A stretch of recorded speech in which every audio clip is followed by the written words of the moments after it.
Pues entonces nos quedamos la semana pasada en el capítulo 5 de Mateo. Capítulo 5 de San Mateo, versículo 17. Capítulo 5 de San Mateo, versículo 17. Leemos la palabra en el nombre del Padre, del Hijo y del Espíritu Santo. Amén. No penséis que he venido para abrogar la ley o los profetas. No he venido para abrogar, sino para cumplir.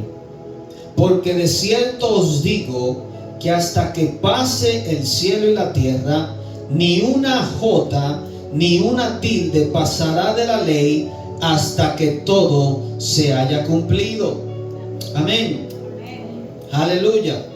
Este estudio bíblico es verso por verso. Estamos estudiando el libro de San Mateo, el primer evangelio de la Biblia.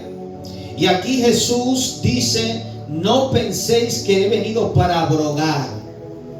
La palabra abrogar quiere decir cambiar.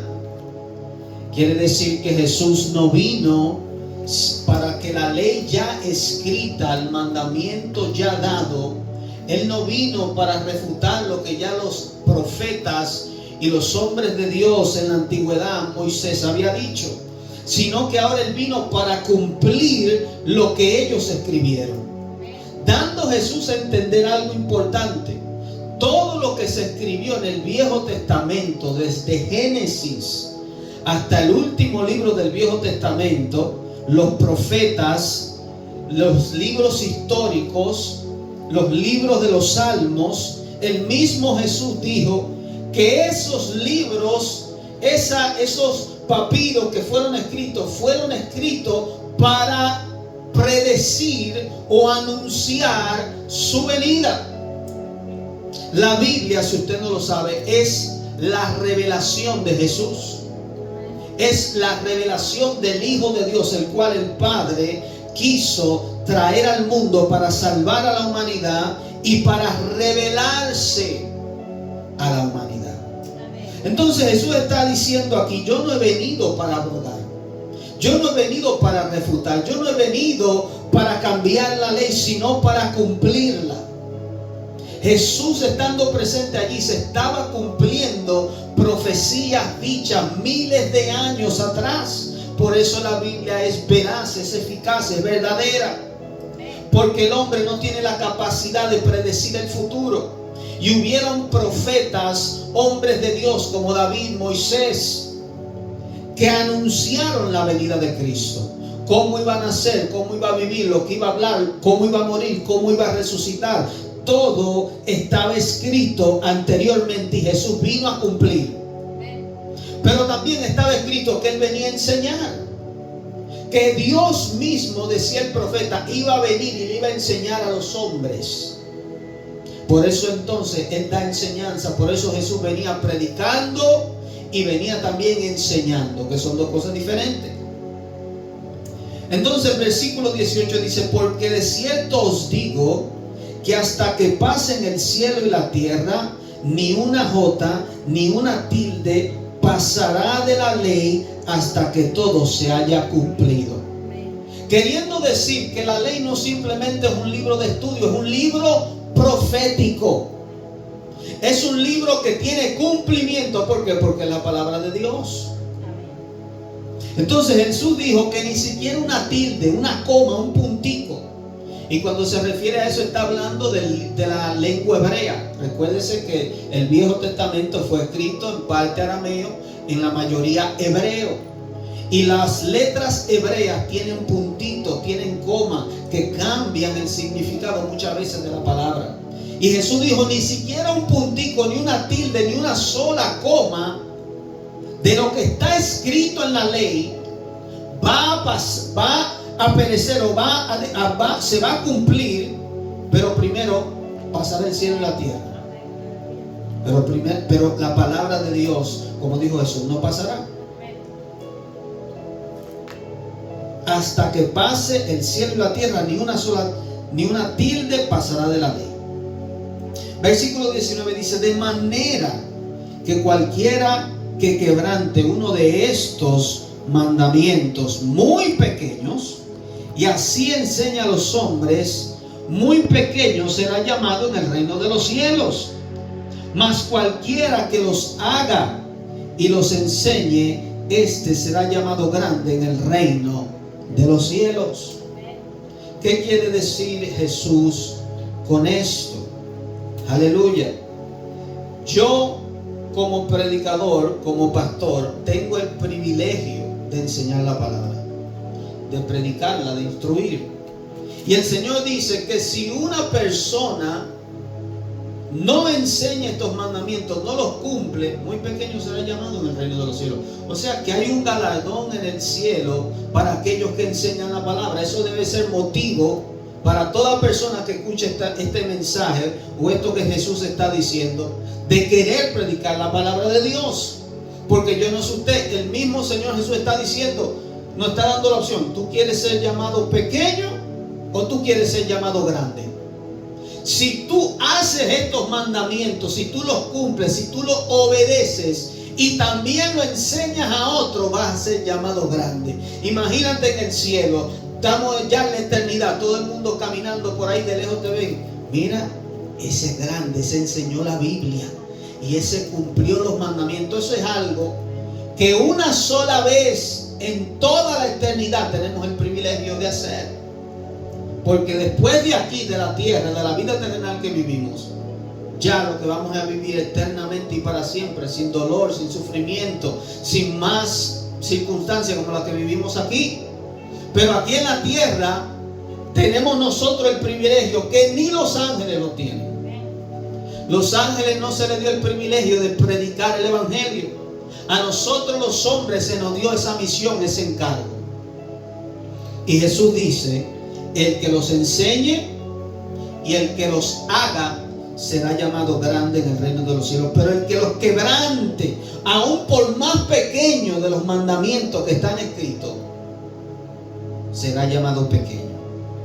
Y oiga lo que dice en el versículo 20: porque os digo que si vuestra justicia no fuere mayor que la de los escribas y fariseos, no entraréis en el reino de los cielos. O sea que sí puede algo prevenirme, el no obedecer los mandamientos de Dios me puede prevenir entrar al reino. No es simplemente decir yo creo en Jesús y vivo como yo quiero. El Señor está dando mandamientos para que lo obedezcamos. Y recuérdese, un mandamiento no es si yo me siento a hacerlo, si siento hoy hacerlo o si mañana no me siento. Es una orden, es un mandato. En su trabajo, cuando tu jefe te dice haz esto o aquello y tú no lo haces, te botan rápido, porque tú estás allí para obedecer, para cumplir un trabajo. Asimismo el Señor Jesucristo, por eso su nombre es Señor, dueño. Si Él es tu Señor, si tú lo recibiste como Señor, tú debes obedecer estos mandamientos. Hay muchas personas que viven religiosamente, así yo creo en Jesús, y creen que simplemente por decir una oración, sí, yo lo acepto, pero después viven como le da la gana. No, el Señor está diciendo, sí, y oye con quién lo comparó: con los escribas, con los fariseos, los religiosos de ese tiempo, los doctores de la ley, los que sabían la palabra. Jesús le llamó a ellos hipócritas, porque ellos enseñaban las palabras, ellos enseñaban la ley, pero ellos mismos no la obedecían.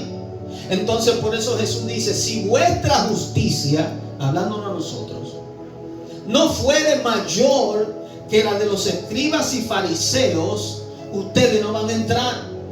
Quiere decir que Dios nos demanda obediencia a su palabra. Que cada palabra que Jesús anteriormente y después de esto dijo que obedezcamos, tenemos que obedecer. Tenemos que hacer.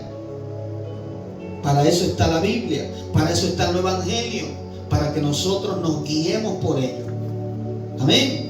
No por lo que la tradición dice, no por lo que dijo el hombre, no por lo que me enseñó mi papá o mi mamá, no, lo que dice la Escritura.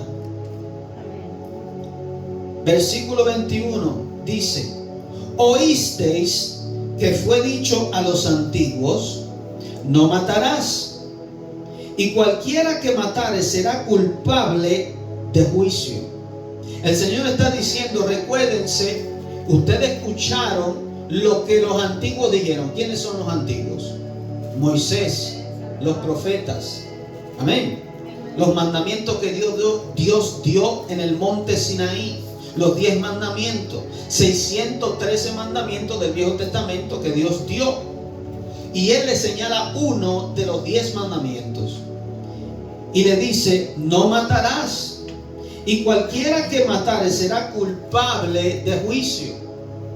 Sabemos que matar, y no simplemente es la palabra matar, mucha gente se confunde aquí, porque hay personas que dicen, pero entonces no podemos, los policías no pueden matar, están en pecado, los militares no pueden matar, y la palabra no es en el simple llano matar, sino asesinar. Que cuando usted asesina a una persona, lo hace sin razón. No lo hace con una razón válida. Por ejemplo, una razón válida de usted matar, de una persona matar a otro, en la misma ley. Cuando Dios enviaba a la guerra, había que matar al enemigo porque venían a hacerte daño. Cuando una persona entra a tu casa a hacerte daño, tú tienes el derecho de defenderte. Muchos cristianos se pierden en eso, ¿no? Porque a paz nos llamó Dios. Y es cierto, no estamos para pelear con nadie. Pero sí Dios estableció un ejército, el pueblo de Israel en el Viejo Testamento, y hasta el día de hoy las naciones tienen ejércitos que están supuestos para, no es para abusar a los otros países, sino para defenderse de cualquier amenaza. Porque no vamos a dejar que cualquiera que venga y tire una bomba atómica en nuestro país o algo así venga y nos destruya. No, Dios nos da la facultad de poder defendernos. Entonces, cuando Jesús dice no matarás, o la Biblia dice no matarás, está diciendo no asesinarás a una persona sin causa. Porque entonces Dios se contradeciría en el Viejo Testamento cuando dijo esto. Porque Él mismo dijo que el adúltero debe morir. Y Él mismo dijo que la persona que mata a otro también debe morir. Y quienes los mataban eran los mismos hombres. Entonces la palabra asesinar. Dice el versículo 22, pero yo os digo que cualquiera que se enoje contra su hermano será culpable de juicio. Y cualquiera que diga necio a su hermano será culpable ante el concilio. Y cualquiera que le diga fatuo quedará expuesto al infierno de fuego. Esto es muy serio.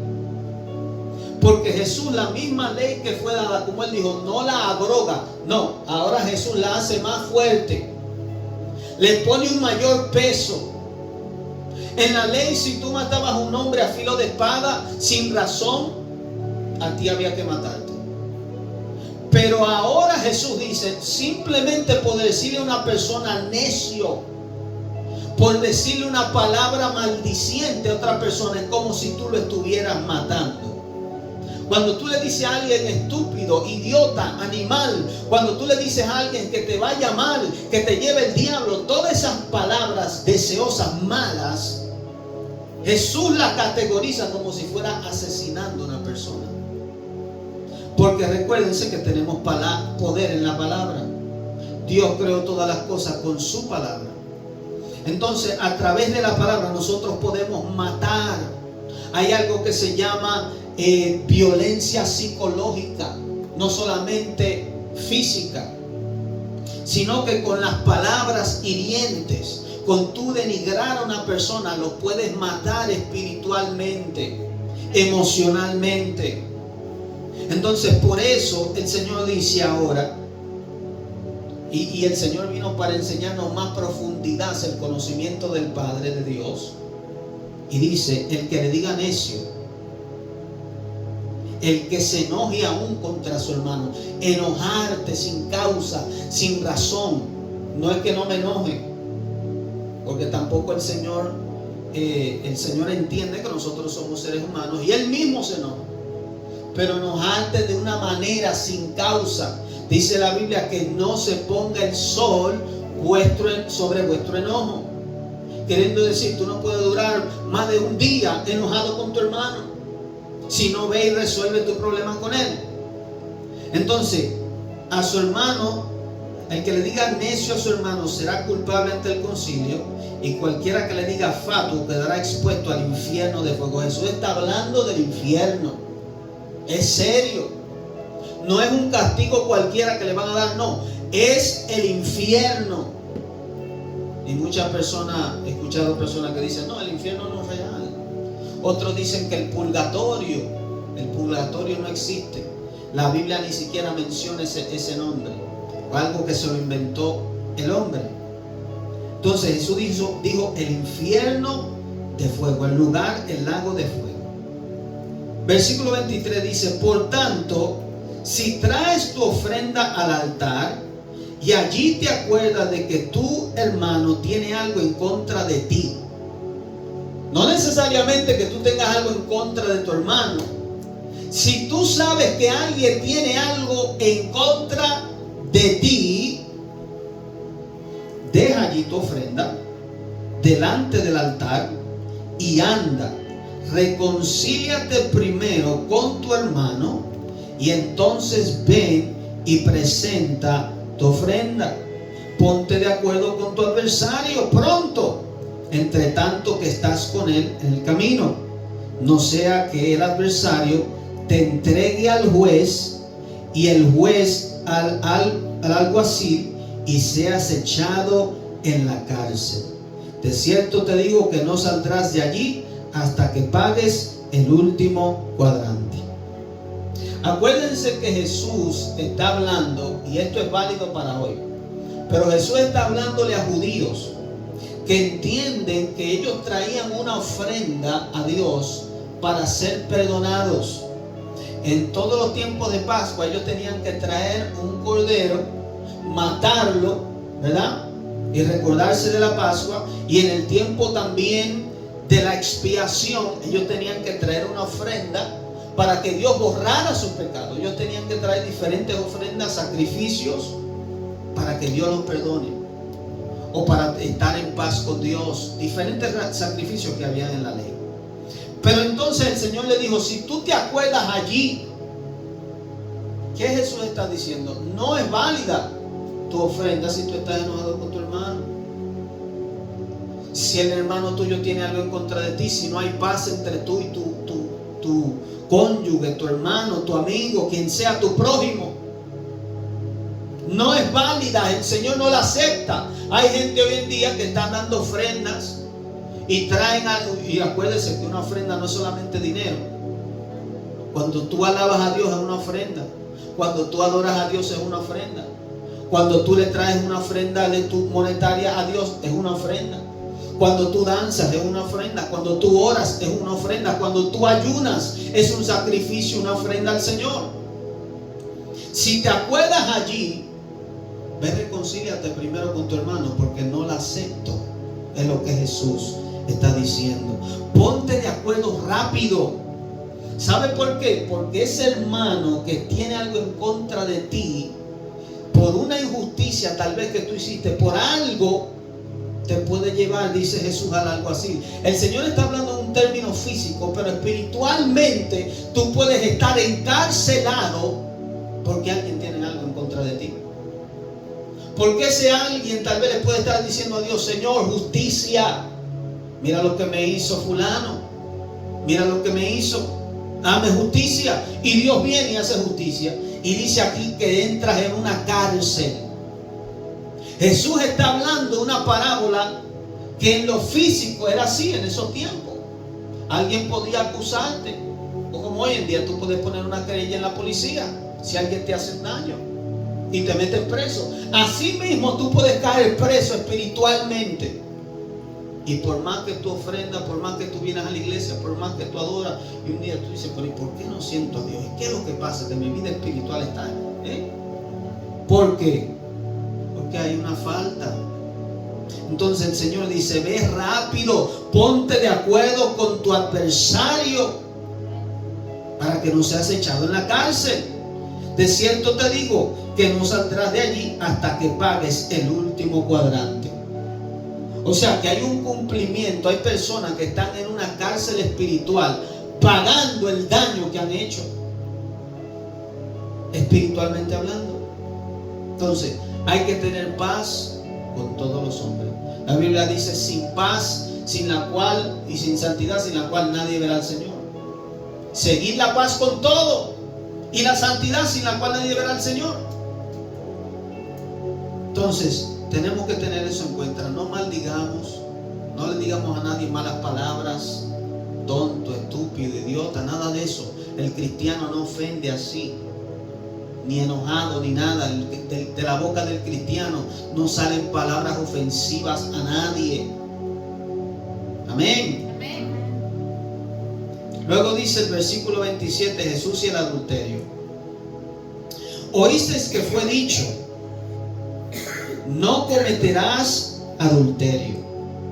Pero yo os digo que cualquiera que mira a una mujer para codiciarla, ya adulteró con ella en su corazón. Por tanto, si tu ojo derecho te es ocasión de caer, sácalo y échalo de ti, pues mejor te es que se pierda uno de tus miembros y no que todo tu cuerpo sea echado en el infierno. Y si tu mano derecha te es ocasión de caer, córtala y échala de ti, porque mejor te es que se te pierda uno de tus miembros y no que todo tu cuerpo sea echado al infierno. En el Viejo Testamento, uno de los 10 mandamientos era: no adulterarás. Adulterar quiere decir una persona que está casada y le es infiel a su pareja. Pero el Señor dice, o sea, y eso es con un acto íntimo, íntimo con una persona. Pero entonces el Señor aquí lo puso más duro, más fuerte. No es simplemente tener un acto físico de infidelidad, sino que con solamente tú mirar y codiciar. ¿Qué quiere decir codiciar? Que tú deseas esa cosa o esa persona. Tú la quieres para ti. Tú hubieras querido, o sea, eso es un acto de egoísmo, porque tú no te estás dando cuenta o no estás tomando en cuenta a tu hermano, que esa es su esposa. Hablando, por ejemplo, de un hombre que codicia a una mujer. Tú estás mirando a la mujer de tu prójimo y a ti no te importa que tú cojas la mujer de él. Dios eso lo condena. Y la Biblia dice que es un pecado de muerte. Es digno de muerte todo aquel que codicia o desea o se acuesta con la mujer de su prójimo. Y Dios entiende eso, y por eso nos dio este mandamiento. Porque a mí ni a ti nos gustaría que nos engañen. Ni a mí ni a ti nos gustaría que nuestra pareja nos fuera infiel. Entonces Jesús dijo: si tu ojo te es ocasión de caer, échalo fuera de ti. Y Jesús no está hablando de una manera literal, está hablando en parábola. ¿Qué está diciendo Jesús? Si tú sabes que ver ciertos programas de televisión, si tú sabes que ver pornografía te hace daño, y la pornografía para nada es buena, es pecado, porque aquí mismo lo dice. Cuando tú miras a una persona desnuda teniendo relaciones con otra, ya tú estás codiciando. Y la persona cuando ve eso lo hace para hacer cosas malas. Entonces el Señor dice: si tu ojo te es ocasión de caer, sácalo. No veas esos programas. Aléjate de esos programas. Aléjate de esas cosas que te hacen caer. Si tú ves a la muchachita pasándome semidesnuda por ahí, vete por el otro camino. Si tú ves en el teléfono un mensaje, una cosa, te salen. Hoy en día es así. Bloquéalo. Tienes que tener ayuno, oración, búsqueda para resistir el deseo de la carne. Y eso es lo que el Señor está diciendo. ¿Para qué? Para no codiciar, para no desear. Cuando vengan esos pensamientos, esas tentaciones, dile lo que dijo el Señor a Satanás: escrito está, Satanás, no adulterarás, no codiciarás la mujer de tu prójimo. Porque el tentador va a venir. Él lo ha hecho por miles de años. Él sabe que el hombre es débil con eso. Y también la mujer. Lo mismo para la mujer. Y dice, y si tu mano derecha te es ocasión de caer, córtala. No está hablando de que te corte la mano literalmente con un machete o una tijera y te la corte. No, simplemente abstente. Si tú sabes, ¿verdad?, que tú eres tentado tal vez con coger lo ajeno, si tú eres tentado en ciertos lugares que tú vas, detente. No vayas, no frecuentes, no pases por ahí, mejor da la vuelta. Cuando el Señor dice sácate el ojo, córtate la mano, está diciendo aléjate de esas cosas. ¿Por qué? Porque la tentación no se pelea con ella. El Señor está diciendo hay que huir como hizo José. José huyó de la mujer de Potifar. Él no se quedó ahí entreteniendo la tentación. Él huyó a la tentación, se le huye, se le corre. Porque aunque tenemos el Espíritu de Dios, es verdad, aunque somos santificados, justificados, aunque Dios nos perdonó, todavía estamos en un cuerpo de muerte. Todavía estamos en un cuerpo que le gusta el pecado, que le atrae. El viejo hombre fácilmente, si tú no estás fuerte en el Espíritu, si tú no tienes ayuno, oración, búsqueda de Dios, en un día de descuido puedes deslizarte. Entonces el Señor dice aléjate de esas cosas. Muy serio, que con solamente la mirada, no es que tú no puedes mirar. Y yo escuché un varón un día que dijo no, porque no se puede mirar a la mujer, pues vamos a andar ciego en la calle. No es mirarla, es la intención del corazón, cómo tú deseas y miras. El pensamiento. Hay gente que ve a una persona y lo desnudan teniendo ropa encima. Entonces, no es eso, es como es la intención. Aleluya. Jesús y el divorcio. También fue dicho, cualquiera que repudia a su mujer, dele carta de divorcio. Pero yo os digo que el que repudia a su mujer, o no, a no ser por causa de fornicación, hace que ella adultere. Y el que se casa con la repudiada comete adulterio. Este tema es muy controversial en la iglesia, pero la palabra lo dice claro. En el Viejo Testamento, un hombre se casaba con una mujer. Fácilmente, si la mujer en el primer tiempo no le agradaba, vamos a decir, no sabía cocinar, vamos a decir algo, él no le agradaba de ella, él le podía decir, tenga esa carta, le escribió un documento, le daba una carta de divorcio y le decía 3 veces, según la tradición judía, le decía 3 veces, te divorcio, te divorcio, te divorcio, y quedaban separados. Y esa mujer quedaba sola porque en el pueblo judío todo el mundo quería casarse con una virgen, era el mandato. Y esa mujer quedaba así sola. Era difícil que se pudiera casar otra vez. Pero el hombre la repudiaba y se casaba con otra. Entonces esa no es la voluntad de Dios. Que tú simplemente te separes de tu esposa. Porque ella no me agrada, porque no sabe cocinar, o porque en algo no nos entendemos. No, el Señor está diciendo aquí, a no ser por causa de fornicación, a no ser por esta causa, usted no puede divorciarse. Ese es el mandamiento que Dios dio, que Jesús nos dio.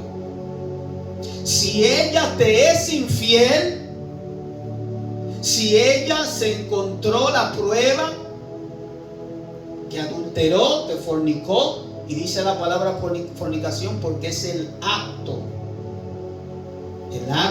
íntimo con otra persona. El Señor dice, esa es la única razón por la cual una persona puede divorciarse.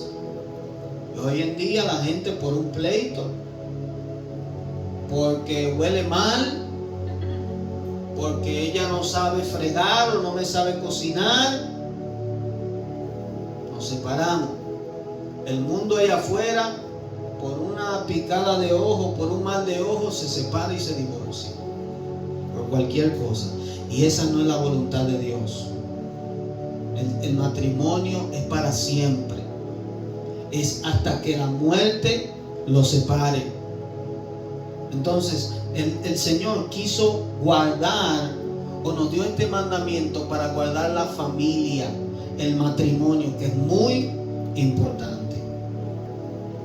Entonces, a no ser, repito, por causa de fornicación, no puede separarse. Porque el hombre, si se separa de ella y ella se casa con otro, todavía en el cielo Dios lo ve casado. Y si la mujer se casa con otra persona, el que se casa con ella comete adulterio con ella. Porque todavía Dios no lo ve como separado. Hay gente que se han recasado, la esposa está viva todavía y andan mal. Creen que andan bien y andan mal delante de Dios. Están cometiendo adulterio, porque este mandamiento no se puede violar. Aleluya. El último voy a leer, versículo 33. Jesús y los juramentos. Dice: además habéis oído que fue dicho a los antiguos: no jurarás, sino cumplirás al Señor tus juramentos. Pero yo os digo, no juréis en ninguna manera, ni por el cielo, porque es el trono de Dios, ni por la tierra, porque es el estrado de sus pies, ni por Jerusalén, porque es la ciudad del gran rey. Ni por tu cabeza jurarás, porque no puedes hacer blanco o negro un solo cabello. Pero sea vuestro hablar sí, sí, no, no, porque lo que es más de esto de mal procede. Entonces, una enseñanza bíblica, un mandato del Señor es que no juremos. El juramento en aquellos tiempos y hasta el día de hoy existe para comprometer a la persona a que diga la verdad o que haga algo honesto. Te lo juro por mis hijos. Usualmente se juraba por algo valioso, por algo grande. Y los hombres en el Viejo Testamento juraban por Dios, que es el más grande. No hay otro ser supremo más grande que Dios. Y le era permitido al hombre en el Viejo Testamento. Pero ahora el Señor da ejemplos y dice: no juren por Dios, porque Dios es muy santo, muy sublime, muy alto. No juren por la tierra, porque la tierra son el estrado de los pies de Dios, le pertenecen a Él. Ni aun por ti mismo jures, porque tú no eres tu propio dueño. Cuando el Señor dice que no puedes hacer un cabello tuyo de otro color, está diciendo: tú no tienes esa potestad sobre ti mismo. No jures, no te comprometas a eso. Si no, sea una persona, en otras palabras, honesta, que tú digas: sí, voy a hacer eso. No, no es así. Y cuando tú tengas que decir la verdad o hacer algo, una promesa que vayas a hacer, simplemente dice: lo voy a hacer. Y no impongas juramento. Ese es el mandamiento que el Señor nos dio. Esas son las enseñanzas. Y dijo el Señor: porque lo que es más de esto, de mal procede. Procede de un corazón que no es recto. Cuando tú impones juramento. Incluso yo estaba pensando en eso y digo: Señor, pero entonces en la corte, cuando tú vas a la corte, te hacen jurar sobre la Biblia. ¿Cómo uno hace? Jurar sobre la Biblia, la mano ahí. Y yo dije: bueno, Señor, si un día a mí me toca, voy a ir a la corte y le voy a decir: yo no juro. Y a ver lo que pasa. Pero el Señor nos dio ese mandamiento, y entonces, ¿cómo vamos a hacer? Y tuve mucha gente: juro por la Biblia, por la palabra de Dios. Incluso al presidente lo juramentan por la Biblia. Pero bueno, y falla. Entonces ahí hay problema. Aleluya. Pues Dios le bendiga, Dios le guarde. Continuamos la semana que viene en el versículo 38, capítulo 5 de Mateos. Amén.